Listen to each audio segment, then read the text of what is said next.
इस वीडियो में हम लोग पढ़ेंगे जीव विज्ञान बायोलॉजी चैप्टर 1 क्लास 10th। और यह सीरीज क्रैश कोर्स सीरीज होगा और इसमें जितने चैप्टर हैं सब चैप्टर का एक एक वीडियो आएगा और एक वीडियो में हम लोग पूरे चैप्टर को देखेंगे। इसके बाद इस सभी चैप्टर का ऑब्जेक्टिव भी हम लोग पढ़ेंगे। चलिए हम लोग वीडियो चालू करते हैं और पढ़ते हैं। चैप्टर है जैव परक्रम। पहला चैप्टर 1 है जैव परक्रम। जैव परक्रम क्या होता है ये देखिए। जैव परक्रम वे सारी क्रियाएं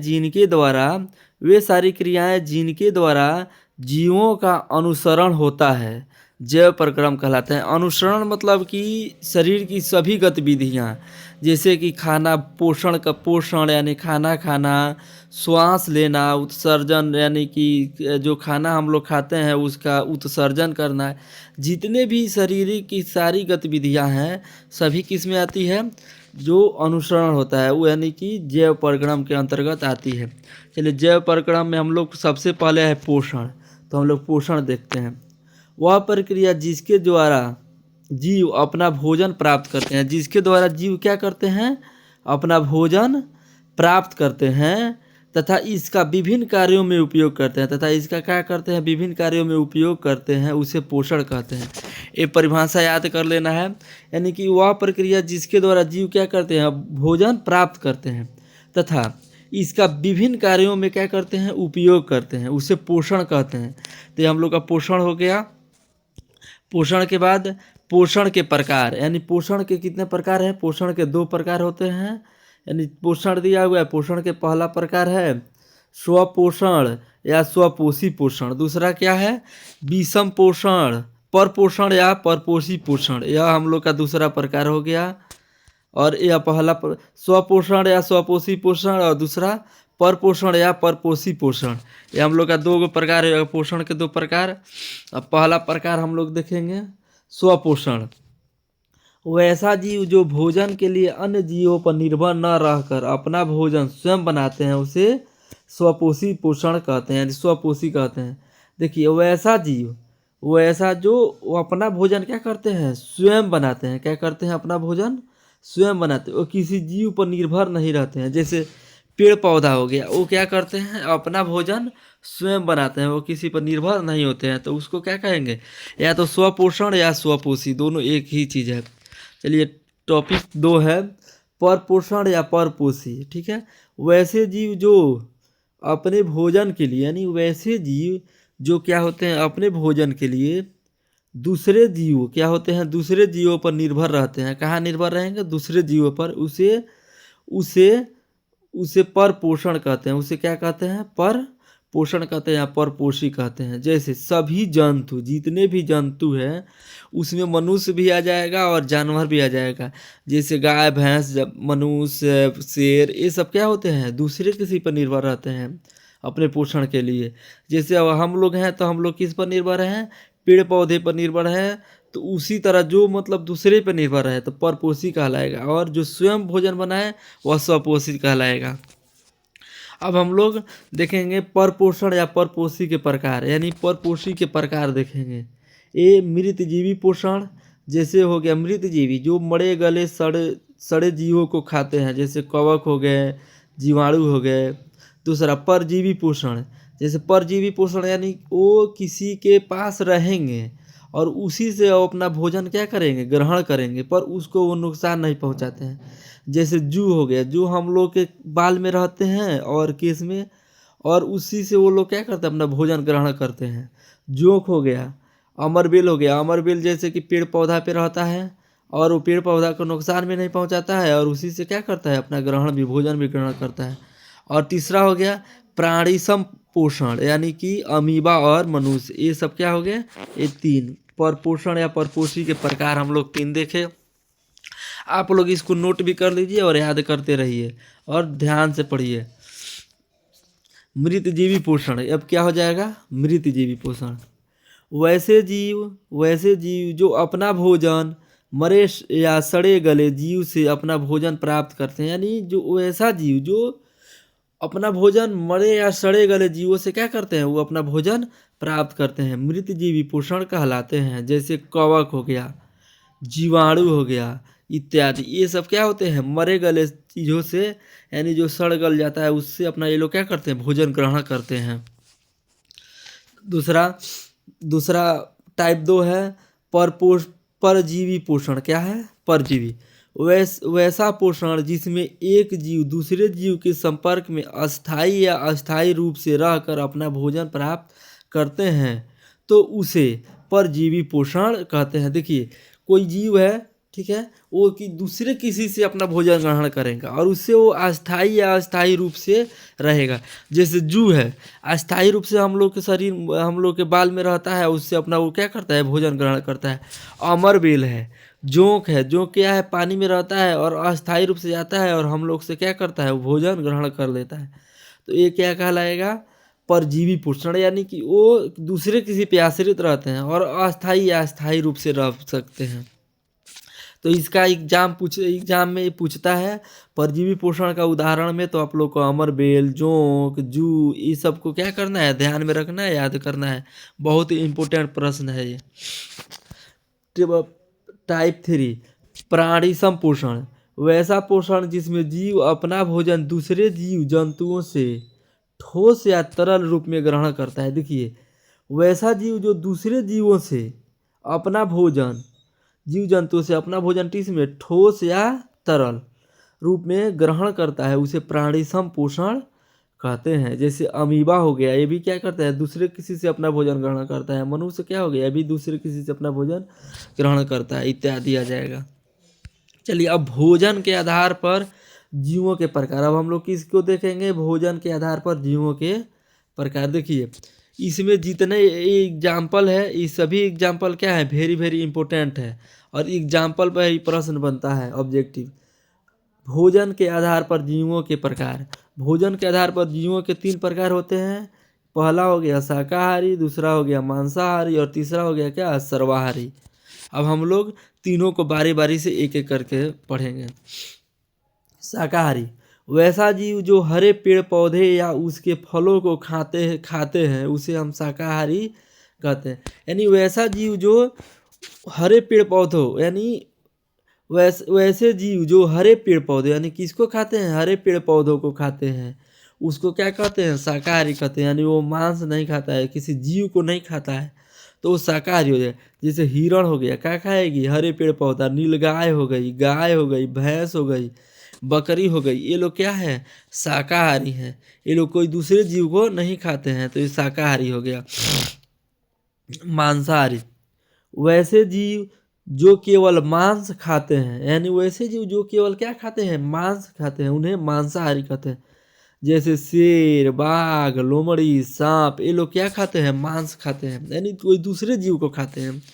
मांसाहारी मतलब क्या हो गया, किसी दूसरे जीव को जो खाए, तो मांसाहारी यानी जो मांस खाए वो मांसाहारी हो गया। तो मांसाहारी का एग्जाम्पल हो गया।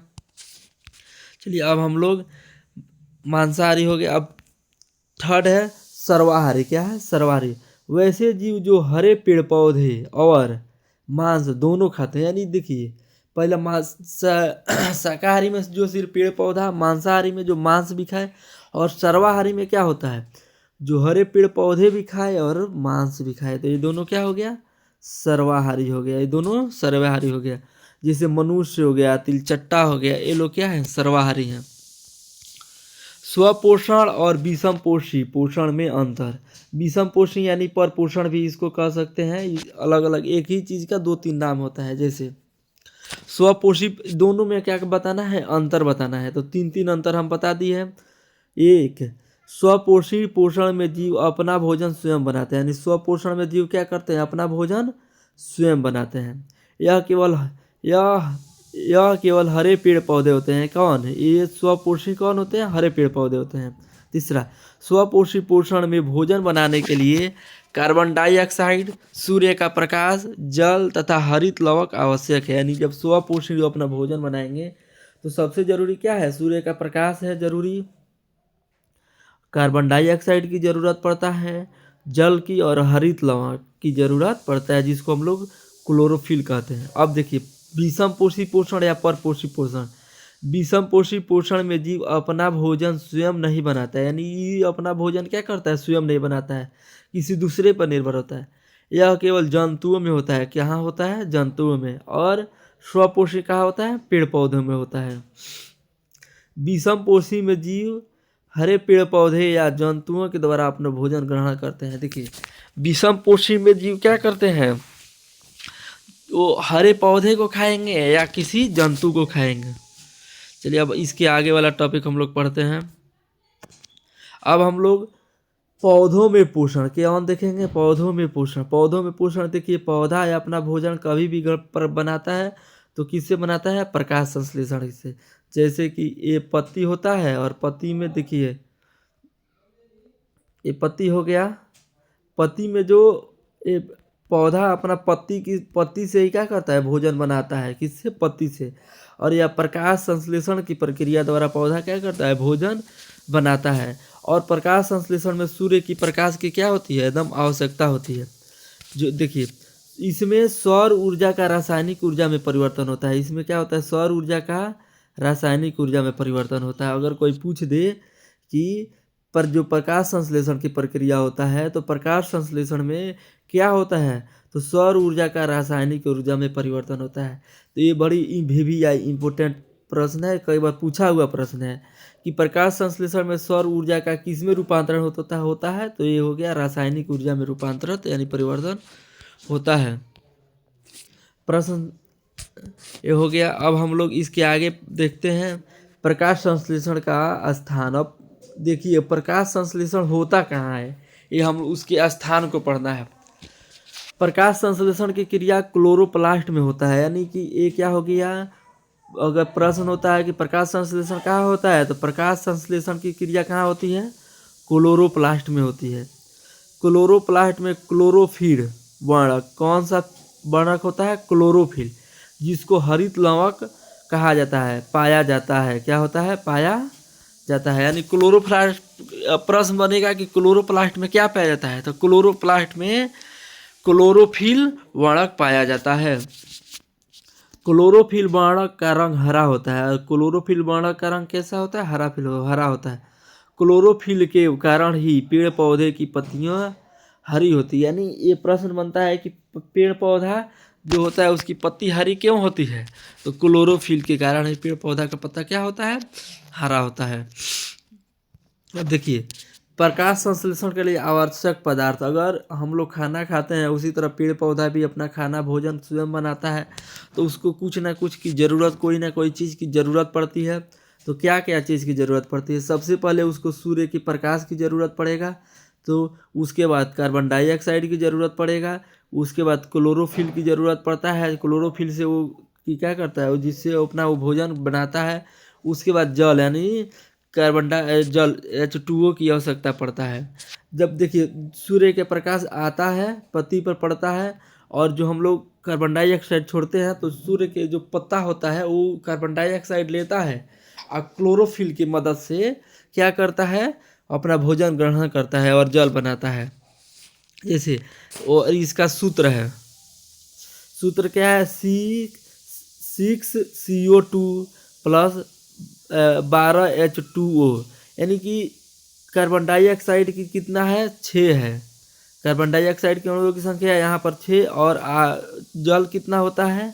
12। और सूर्य का प्रकाश रहता है, और सूर्य के प्रकाश और क्लोरोफिल की जब क्रिया होती है, तो प्रकाश संश्लेषण की क्रिया होती है, तो उसमें C6H12O6 जो प्राप्त होता है, जिसको हम लोग क्या कहते हैं? ग्लूकोज कहते हैं। और यही ग्लूकोज वो अपने भोजन के रूप में ग्रहण करता है और छोड़ क्या देता है? 6O2, यानी कि ऑक्सीजन के 6 अणु और जल के 6 अणु को क्या कर देता है? वो छोड़ देता है। जैसे, और ये वाष्प बनकर और ये हवा, ऑक्सीजन हवा के रूप में क्या करते हैं? बाहर निकल जाते हैं। तो अगर पूछा जाए कि प्रकाश संश्लेषण के लिए आवश्यक पदार्थ क्या क्या है, तो पहले हम लोग क्या बता देंगे? सूर्य का प्रकाश, उसके बाद कार्बन डाइऑक्साइड CO2, उसके बाद क्लोरोफिल, और क्या हो गया? जल। इतना क्या है? ये चारों के चारों चीज़ इम्पोर्टेंट है प्रकाश संश्लेषण की प्रक्रिया के लिए। अब हम लोग प्रकाश संश्लेषण होता क्या है ये हम लोग देखेंगे, और इसका डिफिनीशन देखेंगे कि आखिर प्रकाश संश्लेषण क्या है, कैसे प्रकाश संश्लेषण की क्रिया होती है।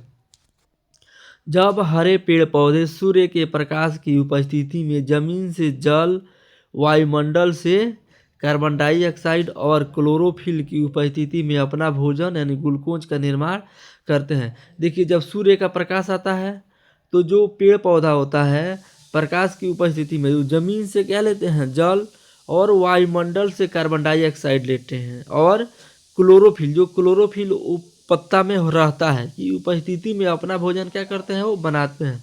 भोजन बनाते हैं तो किस रूप में बनाते हैं, ग्लूकोज के रूप में बनाते हैं, का निर्माण करते हैं। तो इस प्रक्रिया को प्रकाश संश्लेषण कहते हैं, और इसी प्रक्रिया को क्या कहते हैं, प्रकाश संश्लेषण कहते हैं।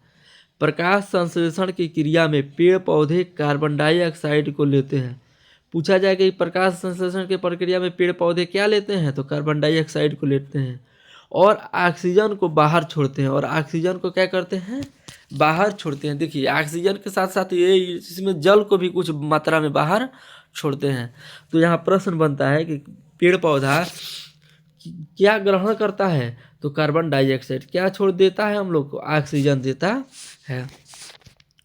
प्रकाश संश्लेषण जो हम लोग अभी पढ़ चुके हैं, और इसकी जो यहाँ पे जो हम इसके पहले जो सूत्र देखे थे वो है, देखिए C6CO2 यानी कार्बन डाइऑक्साइड के 6 अणु, 12 H2O, तो क्या मिल रहा है, C6H12O6, यानी हम लोग का ये ग्लूकोज मिल गया, और हम लोग ऑक्सीजन क्या कर दिया, छोड़ दिया, और उसके साथ जल की मात्रा को छोड़ता है। अब हम लोग देखेंगे अमीबा में पाचन। अब क्या देखेंगे, अमीबा में पाचन।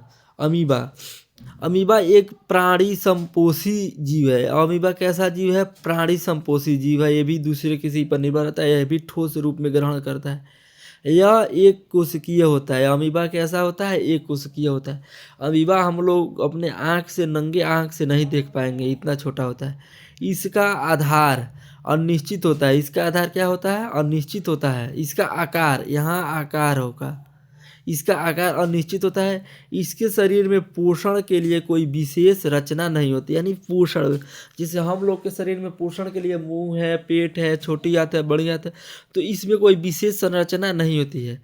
यह अपने कुटपादों की मदद से भोजन अंतर्ग्रहण करता है। किसके मदद से, यहाँ प्रश्न बनता है कि अमीबा अपने किसके माध्यम से अपना भोजन ग्रहण करता है, तो कुटपादों के माध्यम से अपना भोजन क्या करता है, पकड़ता है या अंतर्ग्रहण करता है। प्रश्न बनता है कि अमीबा कितने कोशिकीय जीव है, अमीबा एक कोशिकीय जीव है। अमीबा कैसा जीव है, अमीबा प्राणी संपोषी जीव है। ये टॉपिक हम लोग को याद रखना है।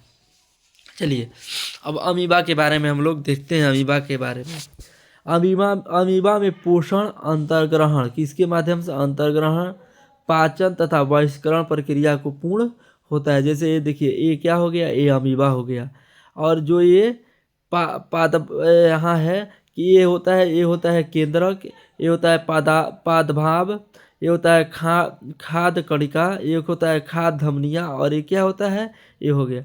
तो जो ये पादभाव है, इसी से क्या करता है, भोजन ग्रहण करता है। जैसे हम यहाँ देखे हैं लोग, कुटपातों से वो क्या करता है, अपना भोजन ग्रहण करता है। चलिए अब आइए, जीव होता है पैरामीशियम। एक जीव है पैरामीशियम। पैरामीशियम के बारे में हम लोग पढ़ते हैं। पैरामीशियम एक प्राणी संभोजी एक कोशिकीय जीव है। पैरामीशियम कैसा जीव है, प्राणी संभोजी है। पैरामीशियम प्राणी संभोजी, ये अभी एक कोशिकीय जीव है। जिस तरह अमीबा एक कोशिकीय जीव है, वैसे ये भी एक कोशिकीय जीव है। इसका आकार निश्चित होता है। देखिए पैरामीशियम का आकार निश्चित होता है, पर अमीबा के आकार निश्चित नहीं होता है। इसका शरीर सीलिया से ढका होता है, यानी जो पैरामीशियम होता है, इसका शरीर सीलिया से ढका होता है।